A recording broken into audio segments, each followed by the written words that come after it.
n'y a plus une seconde à perdre. Après l'annonce du président de la République, la députée macroniste Violette Spilbout passe à l'offensive. Petit lapsus. Je suis la députée de la circonscription, l'ex-députée, pardon, excusez-moi. Mais le discours est bien rodé. On voit effectivement qu'il y a beaucoup de campagnes qui se font de désinformation sur TikTok. Moi, c'est un de mes combats en tant que députée.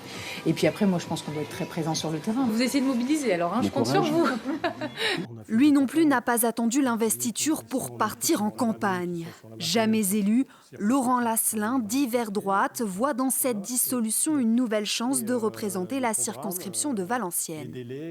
Là, c'est mon bulletin de vote que je vais préparer pour les élections législatives de 2022. Donc, je vais reprendre à peu près la même chose. On vient de sortir d'une élection européenne qui a quand même mobilisé pas mal de gens, même si on a eu un gros score d'abstention. Là, il faut essayer de faire le maximum pour essayer de conquérir le maximum de voix. De l'autre côté de l'échiquier politique, c'est en coulisses qu'on se prépare. Le député sortant Benjamin Saint-Huil nous accorde quelques minutes avant une réunion auprès de ses soutiens et se dit prêt. On est sur le terrain depuis le premier jour après l'élection.